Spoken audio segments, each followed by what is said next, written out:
Work സമയത്ത് പരിണസ്ഥിതിയായ സ്ഥിതിക്ക് ഈ ഓൺലൈൻ മാധ്യമങ്ങളെ കംപ്ലീറ്റ് ചുറ്റും.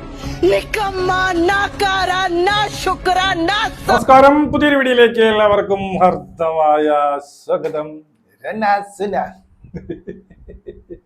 ഹസ്ബൻഡ് ദാം പോയാച്ച് സെറ്റപ്പ് ദാം വந்தாച്ച് എന്ന പാട്ട് ഇട്ടുകൊണ്ട് എനിക്ക് പുതിയൊരു വിവാഹം വേണമെന്ന് പറഞ്ഞിടാനുള്ള തൊലിക്കട്ടി വിവരമില്ലായ്മ ഈ പറയുന്ന രണാസുനയ്ക്കല്ലാതെ വേറെ ആർക്കുമില്ല. അയ്യോ എന്റെ സുധിച്ചേട്ടൻ, സുധിച്ചേട്ടാ ഞാൻ വന്നു എന്നിട്ടാണ് റീൽ ഇട്ടിരിക്കുന്നത്.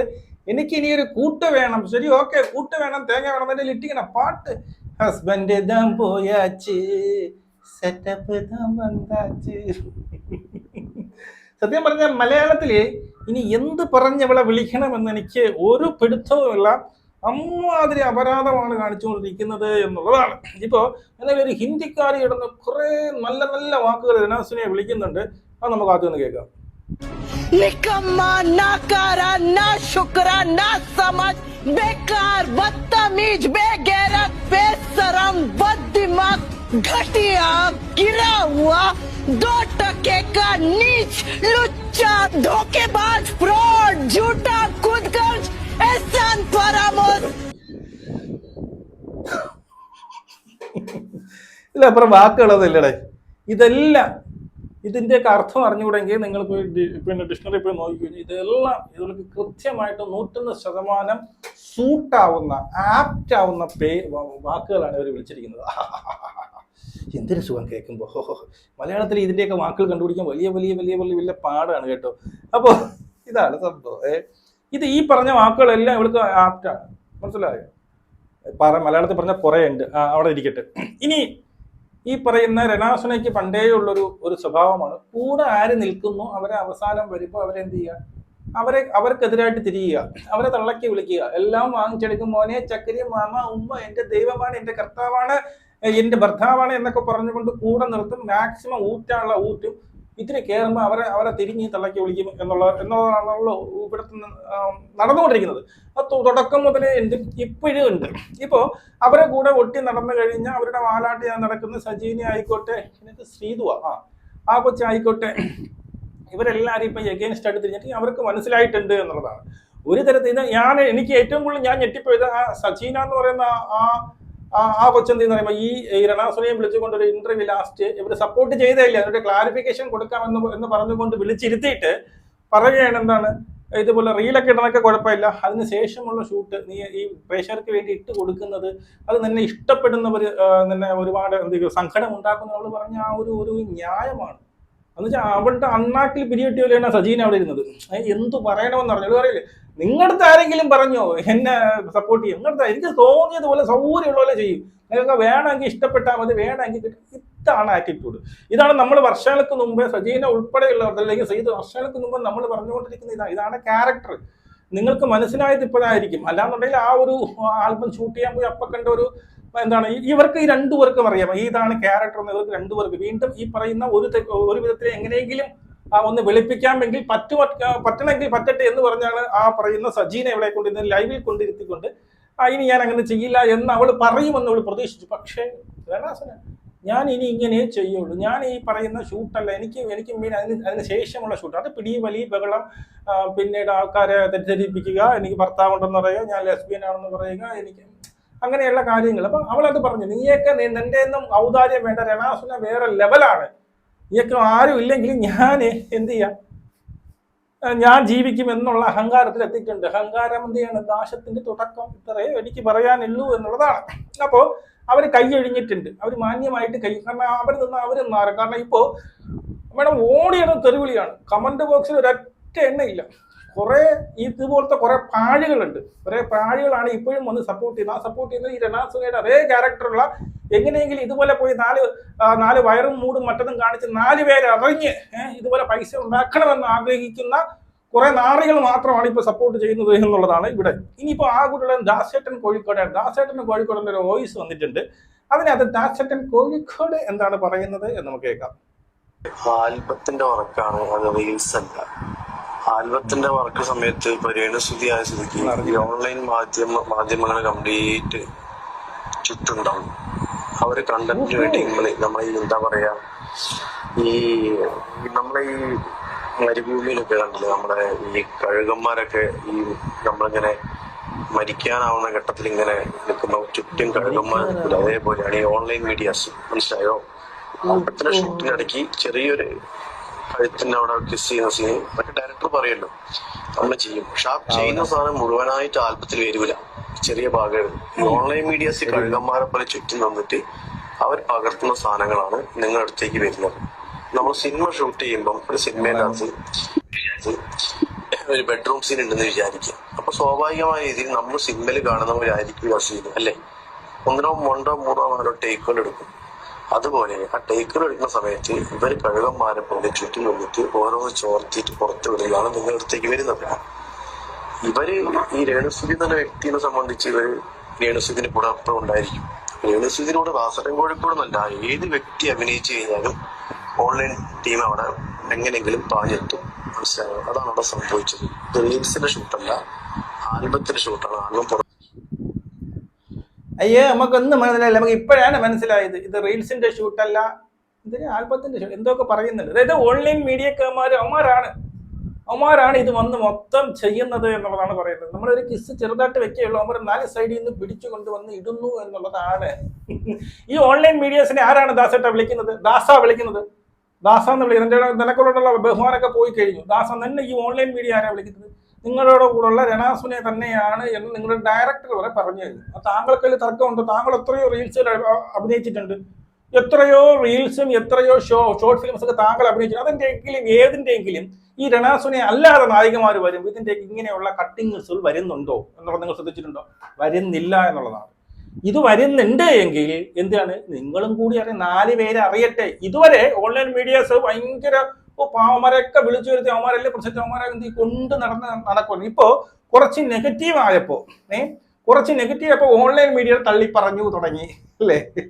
സത്യം പറഞ്ഞ ഒരു കാര്യം സത്യമാണ്, ഈ പറയുന്ന ഈ രണാസുനെ ഉൾപ്പെടെയുള്ളവരെ ഇത്രയും നെഗറ്റീവ് ആക്കിയത് ഈ പറയുന്ന ഓൺലൈൻ മീഡിയ ആണ് എന്നുള്ളത് സത്യമാണ്. അതുപോലെ തന്നെ ഈ നെഗറ്റീവിലൂടെ മാത്രമേ ഈ പറയുന്ന രണാസുനയ്ക്ക് ഒരു നിലനിൽപ്പുള്ളൂ എന്നുള്ള കേസും പരമ സത്യമാണ്. മനസ്സിലായോ? അവന്മാരില്ലെങ്കിൽ ഇവരില്ല. അപ്പൊ നിങ്ങളുടെ ഷൂട്ടിങ്ങിന് വേറെ പലരും ആൽബം ഷൂട്ട് ചെയ്യുന്നത്, അതിന്റെ ഇതുപോലുള്ള ഔട്ട്സൈഡ് ഷൂട്ടൊന്നും വരുന്നില്ലല്ലോ. നിങ്ങൾ കെട്ടിപ്പിടിക്കുന്നതോ മറ്റൊന്ന് പറഞ്ഞ് നിങ്ങൾ തമാശ പറയുന്നോ, അല്ലെങ്കിൽ ഈ പറയുന്ന ഡബിൾ മീനിങ് പറയുന്നതോ, കാറിനകത്ത് കുനിഞ്ഞിരിക്കുന്നത് വരുന്നത്, ഇതൊന്നും വേറെ ഒന്നിനും. അപ്പൊ നിങ്ങൾ തടയിടണം. നിങ്ങളല്ലേ അവിടെ അഭിനയിക്കുക. അപ്പൊ നിങ്ങൾ അതിന് അവസരം ഉണ്ടാക്കി കൊടുക്കുന്നു എന്നുള്ളതല്ലേ അതിൽ കറക്റ്റ്. അപ്പൊ ഈ പറയുന്ന രണാസുനെ എവിടെ പോയാലും കുറെ ഓൺലൈൻ മീഡിയാസ് കൊണ്ടുവരുന്നു. അവര് നിങ്ങളുടെ ആൽബത്തിന്റെ അവിടെയും ഇവിടെയും വെച്ചിട്ട് ഈ പറയുന്ന ഷൂട്ട് ചെയ്ത് ഇടുന്നു. മനസ്സിലായോ? അത് ആദ്യം നിങ്ങൾക്ക് ഭയങ്കര ഹൈപ്പ് കിട്ടുമായിരുന്നു, നിങ്ങൾക്ക് ഭയങ്കര റീച്ച് കിട്ടുമായിരുന്നു, 4 ആൾ അറിയുമായിരുന്നു. ഇപ്പോ വന്ന വൃത്തികേടുകൾ പരിധി കഴിഞ്ഞപ്പോ ഈ പറയുന്ന വൃത്തികേടുകൾ അതിന്റെ പരിധി കഴിഞ്ഞ് ഇപ്പൊ എന്തു വേണോ പറയാൻ, വട ചോദിച്ചാൽ എന്റെ വട കാണുന്നുണ്ടോ എന്നുള്ള ലെവലിൽ വരെ ഞാനും അവിടെ ഒന്നും നടന്നെങ്കിൽ ആ രീതിയിലുള്ള വളരെ അശ്ലീലമായ ഒരു നിലവാരമോ ഒരു ഉളുപ്പും ഇല്ലാതെ ഈ പറയുന്ന ഒരു മാനോ ഇല്ലാതെ വന്നിരുന്നു കൊണ്ട് പറയുന്ന ഈ അശ്ലീലത നിങ്ങളുടെ നായികയാണ്. അപ്പൊ നിങ്ങളുടെ ആൽബത്തിൽ വരുമ്പോൾ നിങ്ങൾ അതിന് തടയിടണം. അവിടെ നിന്ന് കൈ ഒഴിഞ്ഞിട്ടൊന്നും കാര്യമില്ല, നിങ്ങൾ അതിന് തടയിടണം എന്നുള്ളതാണ്. മനസ്സിലായോ? അതുപോലെ അവിടുത്തെ ഡയറക്ടർ എന്ന് പറയുന്നത് നിങ്ങളിത് രണാസിനെ പറഞ്ഞിട്ടൊക്കെയാണ് എടുക്കുന്നത്. അപ്പൊ ഇത് സെക്സ് ഷൂട്ട് എന്നൊക്കെ പറയുന്നു, കമ്പിസിലിം എന്നൊക്കെ എല്ലാവരും പറയുന്നു, ഏപ്പടം എന്നൊക്കെ പറയുന്നു. അത് നിങ്ങൾ അങ്ങനെ കാണുന്നത് കൊണ്ടല്ലേ എന്ന്. പിന്നെ ഏപ്പടത്തിന് പിന്നെ എന്തിനു കാണും? ഭക്തി ഗാനമേളായിട്ട് കാണണോ? ഏപ്പടത്തിന്റെ ഷൂട്ട് അങ്ങനെയല്ലേ കാണുള്ളൂ. സെക്ഷൽ കണ്ടന്റ് ആയിട്ടല്ലേ കാണാൻ പറ്റത്തുള്ളൂ. ഈ 19 പേര് ഇരുത്തിന്റെ ഷൂട്ട് അവിടെ എങ്ങനെ സെക്സ് എന്ന് വെച്ച് കഴിഞ്ഞാൽ മറ്റൊരു മാത്രം എന്നാണോ ഈ ഡയറക്ടറുടെ വിചാരം? അങ്ങനെയാണെങ്കിൽ ഈ പറയുന്ന അഡൾട്ട്സുള്ളി സിനിമ ഉണ്ടല്ലോ, ഈ വെബ് സീരീസ് ഉണ്ടല്ലോ, അഡൾട്ട്സുള്ളി വെബ് സീരീസ്, അവിടെ എല്ലാം 10-15 പേര് ഒത്തിരുന്ന് തന്നെയാണ് ഈ ഷൂട്ട് ചെയ്യുന്നത്, തുണിയില്ലാതെ കിടന്ന് എല്ലാം ചെയ്യുന്നത്. അവിടെ ആളുണ്ട്. ഇതെല്ലാം അഭിനയമല്ലേ എന്ന് പറഞ്ഞ് ഒഴിയാമെന്ന് കരുതണ്ട. മനസ്സിലായോ? എല്ലാം അഭിനയമല്ലേ എന്ന് പറഞ്ഞ് എല്ലായിടത്തും അഭിനയത്തിന്, അതായത് ഈ അഡൾട്ട്സുള്ളി പറയുന്ന പോൺ സ്റ്റാറുകൾ വരെ അതും അവരുടെ അഭിനയം തന്നെ എന്നാണ് അവർ വാദിക്കുന്നത്. ഇത് ഷൂട്ടല്ലേ, അത് ഞാൻ പ്രൈവറ്റ് ആയിട്ട് ഒരുത്തൻ്റെ അടുത്ത് ഉണ്ടാക്കിയതല്ലല്ലോ, ഇത് ഒരുത്തന്നെ ക്യാമറ വെച്ച് ഡയറക്ടർ വന്ന് ഷൂട്ട് ചെയ്യുന്നതല്ലേ എന്നുള്ള ന്യായമൊക്കെ പറഞ്ഞ് വെറുതെ നാറാൻ നിൽക്കരുത്. ഇനി അടുത്ത വേറൊരു സാധനം കാണിച്ചു തരാമേ. ഞാൻ ഒരിക്കലും രേണുസുതിയെ കല്യാണം കഴിക്കില്ല, താല്പര്യമില്ല. എന്റെ ന്യൂസിലൊക്കെ കണ്ടവർ കല്യാണം ചെയ്യാൻ പോകുന്ന ആരെയാണ്. ഞാൻ ഒരിക്കലും രേണുസുതി കല്യാണം കഴിക്കില്ല. കാരണം എനിക്ക് അവരെ താല്പര്യമില്ല. അമ്മേണ ഇതുപോലൊരു ഗതികേട് ആറാട്ടണ്ണന് പോലും വേണ്ടടേ. ആറാട്ടണ്ണൻ പോലും പറയില്ല ഞാൻ ഒരിക്കലും ജീവിതത്തിൽ ഇനി ആരെ കെട്ടിയാലും ശരി രനാസുനിയെ കിട്ടത്തില്ല എന്നാ പറയുന്നത്. രനാസുനെ അവിടെ നിന്ന് തിരിച്ച് റീലിട്ടിട്ടുണ്ട്, അതൊന്നും ഞാൻ വെക്കുന്നില്ല.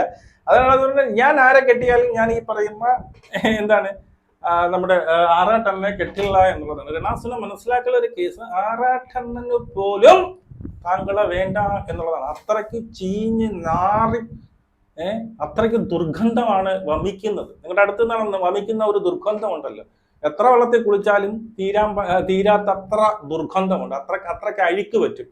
അവൻ ഇനി എന്തൊക്കെ ന്യായീകരണങ്ങൾ പറഞ്ഞാലും അവ എത്ര പുണ്യാളനായാലും താങ്കളുടെ കൂടെ ഒരു ആൽബം അഭിനയിച്ചു എന്ന് പറഞ്ഞാൽ താങ്കളുടെ ഈ നാക്ക് കൊണ്ടല്ലോ, താങ്കളുടെ വായിൽ നിന്ന് വരുന്ന ആ ദുഷിച്ച വാക്കുകളുണ്ടല്ലോ, ആ അശ്ലീലത നിറഞ്ഞ വാക്കുകളുണ്ടല്ലോ, അത് കാരണം അവർക്ക് പോലും പുറത്തിറങ്ങി നല്ലൊരു ആൽബം ചെയ്യാൻ പറ്റാത്തൊരവസ്ഥയിലേക്ക് എത്തി എന്നുള്ളതാണ്. ഏതാ ടുവേർഡ്സ് ദ എൻഡിലേക്ക് പോവുകയാണ്. അങ്ങറ്റ എത്തി എന്നുള്ളത്. ഇനിയിപ്പോൾ കുറച്ച് ഇനാഗ്രേഷൻ ഉണ്ട്, അവിടെയൊക്കെ ഈ പറയുന്ന 2 പേര് 4 പേര് 4 പൂവൽ കൂടി അവിടെ തീരുന്നതേ ഉള്ളൂ എന്നുള്ളതാണ്. ഇതിപ്പോൾ 4 പേര് അറിയുന്ന കുറേ ഓൺലൈൻ മീഡിയാസിന് ഇപ്പോൾ കുറ്റം പറഞ്ഞൂടെ തുടങ്ങിയല്ലോ. ഇനി ഓൺലൈൻ മീഡിയാസ് വരാതിരുന്നപ്പോൾ തീർന്ന് രണാസുന എന്ന് പറയുന്ന ചാപ്റ്റർ അവിടെ വെച്ചാണ് തീരുകയാണ്. ഹസ്ബൻഡ് ദാം പോയാച്ച് സെറ്റപ്പ് ദാം വന്ന് ഇനി ആകെക്കൂടിയുള്ളത്, ഇനി അവൾക്ക് എതിരായിട്ട് തിരിയാൻ വേണ്ടിയിട്ട് ആകെക്കൂടിയുള്ളത് ഈ പറയുന്ന കരിഷ്മ. ഞാൻ അന്നേ പറഞ്ഞു കരിഷ്മയിൽ നല്ല ചക്രമുണ്ട്, അതുകൊണ്ട് കരിഷ്മ കേൾക്കുന്നെങ്കിൽ എഴുതി വെച്ചോ.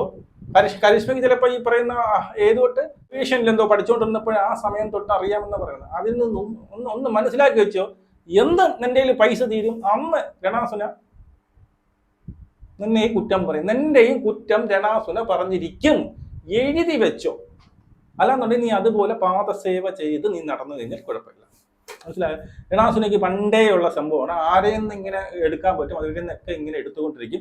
പിന്നെ ഇപ്പൊ എന്താണ്, ഇപ്പൊ എനിക്ക് മാനേജ് ചെയ്യാൻ വേണ്ടിയിട്ട് മാനേജർ വേണം, അത് എന്നെ ആ കരിഷ്മ നോക്കുന്നുണ്ട്. ഒരു ജോലി ഇല്ലെങ്കിൽ കരിഷ്മ അവളെ എനിക്ക് ചെലവിൽ തരുമെന്നൊക്കെ പറഞ്ഞു, അവളെനിക്ക് സാധനം മറ്റേ ചുരിദാർ വാങ്ങിച്ചു, തേങ്ങ വാങ്ങിച്ചു എന്നൊക്കെ പറയും. ഇനി ഇതിന്റെ ഒരു ലെവലുണ്ട്, ഇപ്പൊ ഒരു ലെവല്, ഇത് കുറച്ചും കൂടി ലെവൽ വരുമ്പോൾ കരിഷ്മ ശരിയല്ല, അവളെ അങ്ങ് മാറ്റണം, വേറൊരു നല്ലൊരു എന്താണ് അതൊരു പുരുഷനായത്തിൽ കൂടി നല്ലൊരു പിന്നീട് ഒരു മാനേജറെ കൊണ്ടുവന്നാൽ എന്ത് എന്ന് ഇപ്പോഴേ ചിന്തിച്ചു. ഇതിന് കരിഷ്മ തുറന്നൊരു കുറ്റം പറഞ്ഞു നോക്കൂ, അപ്പോഴറിയാം രണാസുനയുടെ ഫ്രണ്ട്ഷിപ്പ് എന്താണെന്ന് അറിഞ്ഞേക്ക് ഒന്ന്. പിന്നെ കരിഷ്മ ചിലപ്പോൾ എനിക്ക് തോന്നുന്നു ഇതുവരെ ഒന്നും പറയാത്തത് കൊണ്ട് കരിഷ്മയുടെ ക്യാരക്ടറും ഏതാണ്ട് ഇതുപോലെയൊക്കെ തന്നെ എന്നാണ് ഞാൻ മനസ്സിലാക്കുന്നത്. ഇതുപോലെയൊക്കെ തന്നെ ഒരു മാറ്റമില്ല, ഇതേ സെയിം ക്യാരക്ടറാണ്. എങ്ങനെ അടിയും കുറച്ച് ക്യാഷ് ഉണ്ടാക്കണം. ഈ നെഗറ്റീവ് ആയാലും തേങ്ങ ആയാലും മാങ്ങ ആയാലും അവിടെ കിടക്കട്ടെ, എനിക്ക് കുറച്ച് പണം ഉണ്ടാക്കണം എന്നുള്ളതേ ഉള്ളൂ. അത് ഏത് ലെവലായ എനിക്ക് എന്തേ നീയൊക്കെ പറഞ്ഞുകൊണ്ടിരിക്കും, ഞാൻ ഇങ്ങനെ കാണിച്ചുകൊണ്ടേ ഇരിക്കും. ഞാൻ വയറ് കാണിക്കും, മൂട് കാണിക്കും, മറ്റത് കാണിക്കും. ഇതൊക്കെ അഭിനയമല്ല, അഭിനയം. അപ്പൊ അഭിനയത്തിന് ശേഷം കാണിക്കുന്നത് അത് വെറുതെ നിങ്ങളെ തെറ്റിദ്ധരിപ്പിക്കാൻ വേണ്ടി മാത്രമാണ് ഞാൻ പ്രതീക്ഷനെ കെട്ടിപ്പിടിക്കുന്നത്, മറ്റേ താടിക്കാരനെ കെട്ടിപ്പിടിക്കുന്നത്, ചേട്ടന്റെ തോളിച്ചാരുന്നതൊക്കെ അതൊക്കെ വെറുതെ റീൽ. ഇതൊക്കെ നിങ്ങളെ പറ്റിച്ചുകൊണ്ട് എനിക്ക് 4 ആൾ അറിയണം, എനിക്കൊരു പോൺ സ്റ്റാർ എന്നുള്ള ലെവലിൽ 4 ആൾ അറിയണം, എനിക്ക് പണം വേണം, പണം താൻ മുഖ്യം. അതിനുവേണ്ടി എന്ത് നെറികെട്ട നാറിയ പണിയും ചെയ്യാൻ വേണ്ടിയിട്ട് തുനിഞ്ഞിറങ്ങിയിരിക്കുന്ന ഒരു കക്ഷിയാണ് രണാസുന. അതിന് നിൽക്കുന്ന അതിന് കൂടെ നിന്ന് അഭിനയിക്കുന്നവർ നോക്കി നീയൊക്കെ എത്ര വെള്ളത്തിൽ കുളിച്ചാലും ഈ ഉള്ള മാറ്റം മാറാൻ കുറച്ച് പാടുപെട്ട്. പിന്നെ ഇതേ കാറ്റഗറിയിലുള്ള ഒരാളും അറിയാതെ, ഒരാളും എന്നെ തിരിച്ചറിയാതെ എങ്ങനെയെങ്കിലും നാറിയിട്ട് ജീവിതകാലം മൊത്തം ഈ നാട്ടം ചുമന്നുകൊണ്ട് നടക്കാൻ തയ്യാറാണ് എന്ന് പറഞ്ഞു വരുന്നവരുണ്ട്. അങ്ങനെയുള്ളവരാണ് നമുക്ക് ഒന്നും പറയാനില്ല. ഗോയിങ് ഓൺ, ഗോ ഓൺ എന്നേ എനിക്ക് പറയാനുള്ളൂ. മനസ്സിലായോ? അപ്പൊ നമുക്ക് ഇത്രയേ ഉള്ളൂ. ഹസ്ബൻഡ് ഇതാ പോയാച്ച്, സെറ്റപ്പ് ഇതാ മന്ദാച്ച്, പതിവ്രതയായ സ്ത്രീ. ജയ് ഹിന്ദ്.